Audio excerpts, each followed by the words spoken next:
Hello everyone, welcome to The Art Doctor. My name is Nancy Langham Hooper.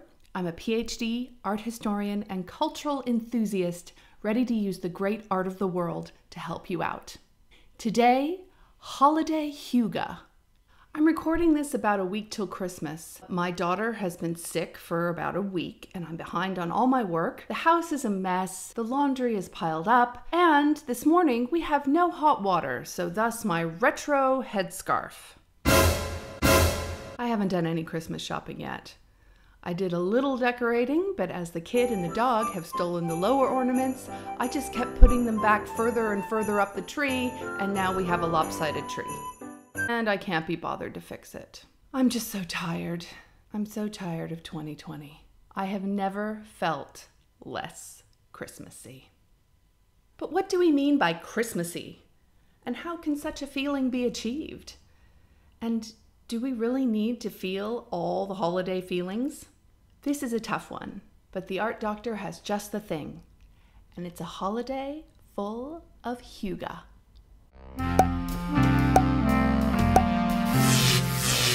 Hygge is a Danish word that has no direct translation in English.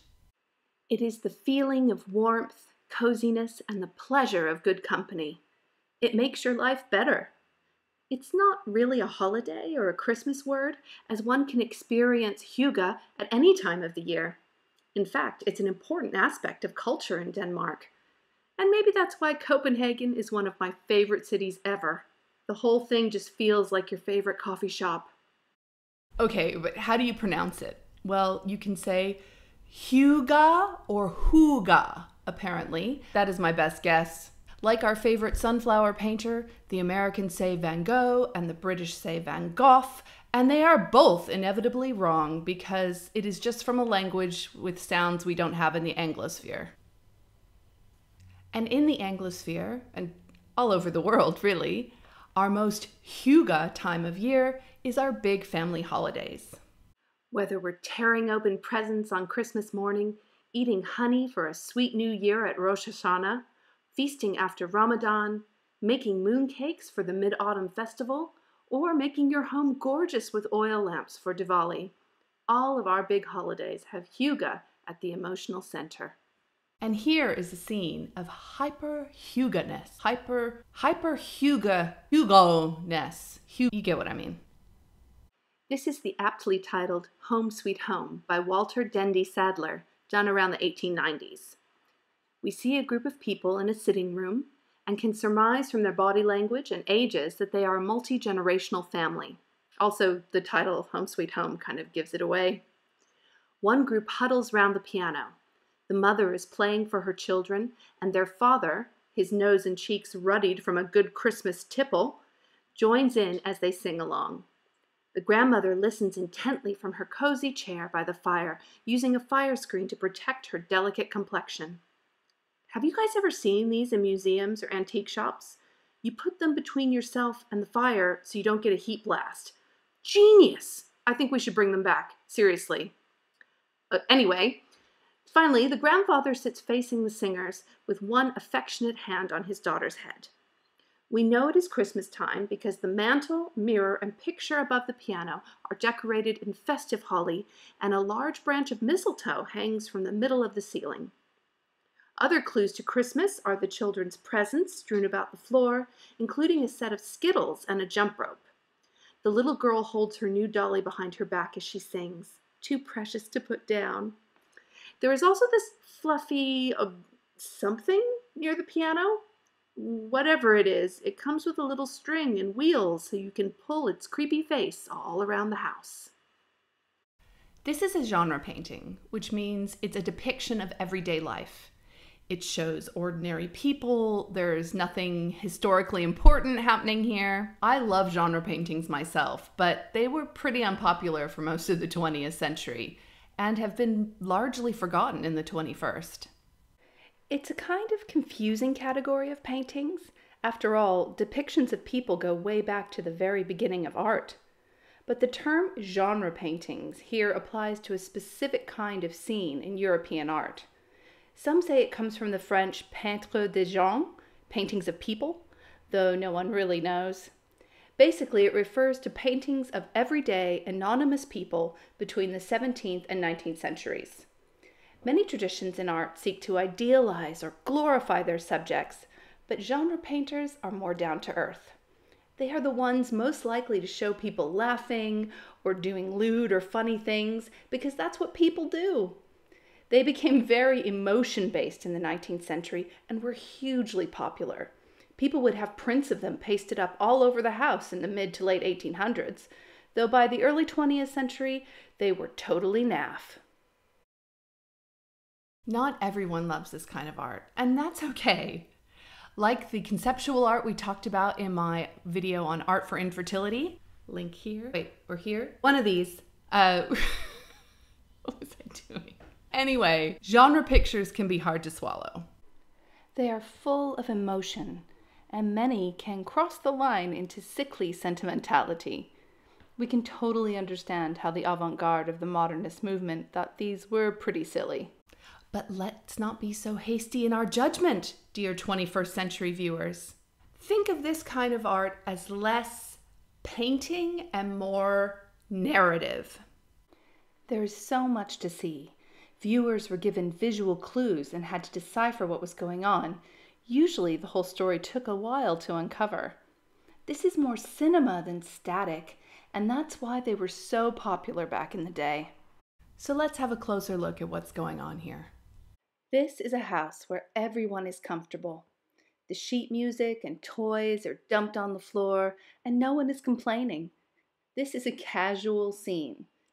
Even more than today, a 19th century family's home life and public life would have required a whole different set of rules and formality. To be at home meant to be relaxed and yourself. And as we relax, who we really are comes to the surface. Look at the grandfather's face. He's practically overcome with emotion while watching the singing group. This is a very special moment for him. Isn't it such a rare pleasure to see that depth of emotion, of gratitude, of love on someone's face? It's almost as if that person has connected, briefly, to the huge well of love at the center of many relationships. Really touching that can be overwhelming, as indicated by the handkerchief in Grandpa's hand. This is why most of us don't feel this way every day. Emotion like that usually comes on suddenly, a realization of love, and suddenly we understand what is important and valuable in our lives. So the grandfather is the emotional center of this painting, and for the viewer, he reminds us of our own familial treasures. Which of course is the point of the painting. The vehicle for that wholesome message is a little more problematic: nostalgia. Though painted in the very late 19th century, the scene is set much earlier. From the women's fabulous top knots and semi-poof sleeves, we can surmise that this is the early 1830s. So, 60 years before it was painted. It would be like creating a scene like this today and setting it in the 1950s or 60s. Which we have a real fascination with, don't we? But there's even more time travel here because clearly Grandma and Grandpa's house has not been decorated in 30 years, refusing to move on from its neoclassical glory. Look at those classical arches and simple rounded mirror. This is not Victorian extravagance. It's like a scene from the 50s or 60s with the decor of the 20s or 30s. So there's nostalgia within nostalgia here. Remembering when, hearkening back. Such a happy time, those times before this time. Christmas, at least in the highly consumerized Anglosphere, is chock full of nostalgia. By the way, I can only really speak with authority about Christmas, but I do wonder what role nostalgia plays in other celebrations around the world, of other traditions and cultures. If you have any knowledge of that or thoughts, please let me know in the comments below. I'm really interested to find out. Nostalgia is a funny thing. It's lovely and cozy and a big liar. It gives the impression that this is how Christmas should be because that's the way it has always been done.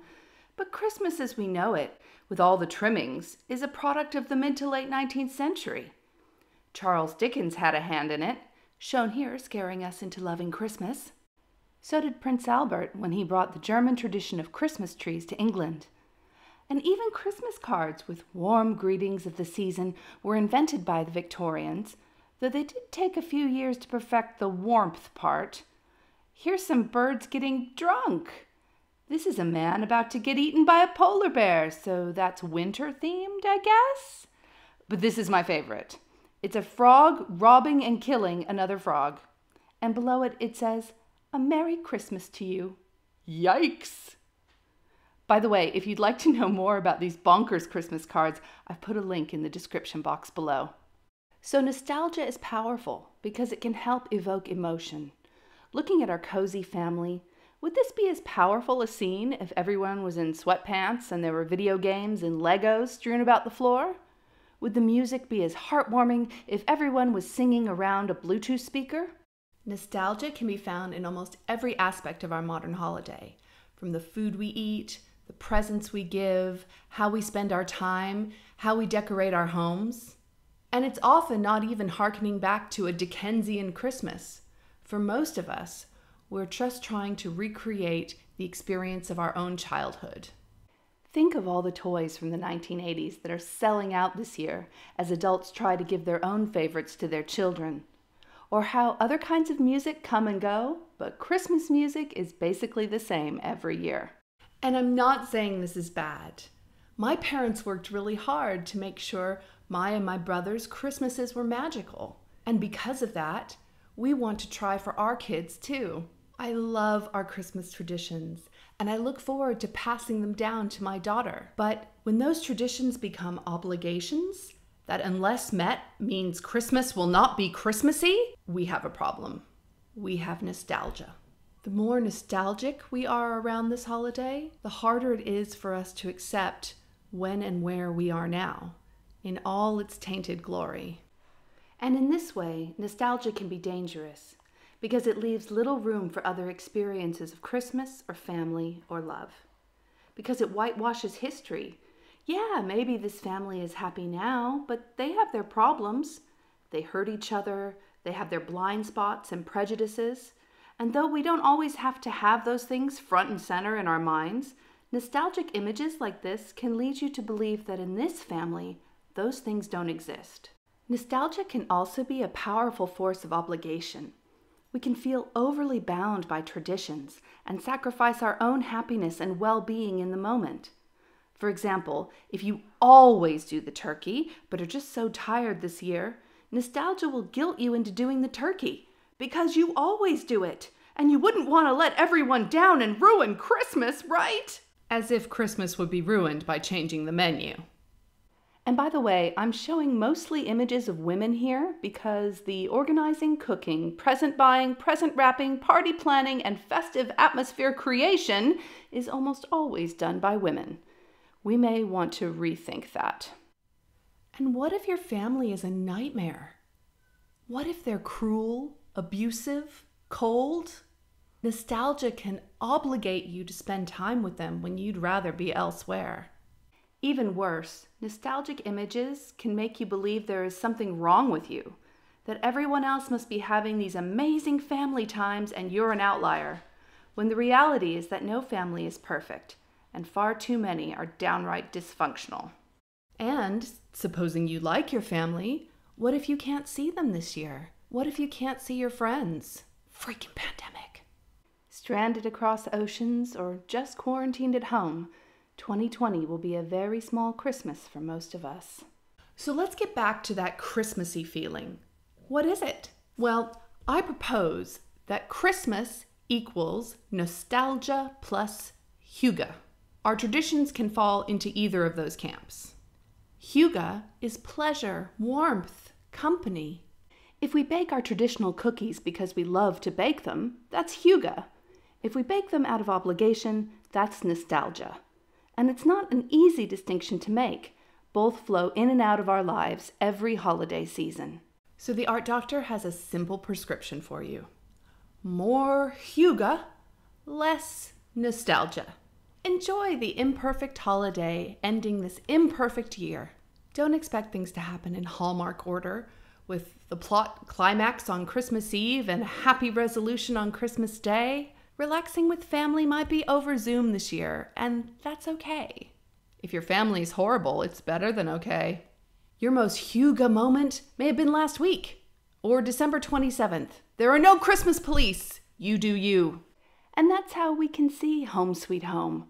Instead of, wow, weren't things more Christmassy then? And God, how can I recreate this unattainable happiness? We can take it as #inspo.